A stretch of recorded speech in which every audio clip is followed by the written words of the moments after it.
asalaamaaleykum mbokk ñi topp ci STV seen télé ñu fas yéene ñëw yéen rek ci li fi jot a ruus ci ay xibaar ngir baaxee leen ko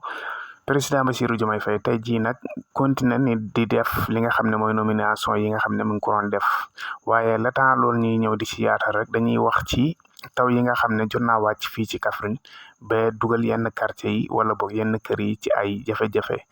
fu mel ni Diamaguène centre mu mel ni inondation moom jot na fa am ba kër yu bëri sax ndox mi nangu na ko ba kër yooyu sax ñu ngi sàkku ndimbal ci autorité yi kon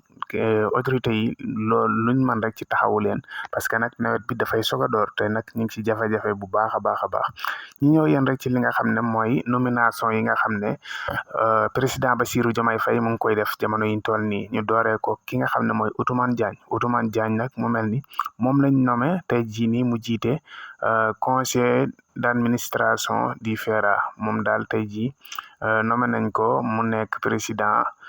du conseil d'administration du FERA kon ñi koy ñaanal yéen bopp mu jikkoo jàmm keneen ki nga xam ne nommé nañ ko rek mooy Ngouda Mboup tey jii moom lañ nommé mu nekk mu jiite port autonome bu Dakar kon Ngouda Mboup nommé nañ ko rek moom mu jiite fi nga xam ne mooy port autonome bu Dakar leneen li nga xam ne ruus na fi ci xibaar rek mooy accident bu métti boo xam ne am na fële ca Louga accident bu métti bu fa am ba sax waral lu toll ci ñaar fukki doomu aadama ak juróom-ñaar am ci ay gaañu métti ñi ñaan yàlla yëkkati leen leneen li nga xam ne ci xibaar ba tey mooy fële ca Sen TV mu mel ni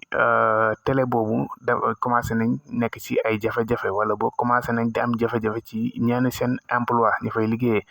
ku mel ni gannaaw koo xam ne mooy Serigne Saliou Gueye bu mu waxee ne day jógee foofee ca Sen TV gannaaw bu mu fa daan liggéeyee keneen ki nga xam ne moom it annoncé na ne day jógee foofu ci Sen TV mooy Abdoulaye Mbow nag ñi nga xam ne ñi ngi doon seetaan Sen TV war nañ ko xam moom itam wax na ne rek day jógee foofee ci Sen TV dana ñëw yéen ba tey ci li nga xam ne mooy wàllum tàggat yaram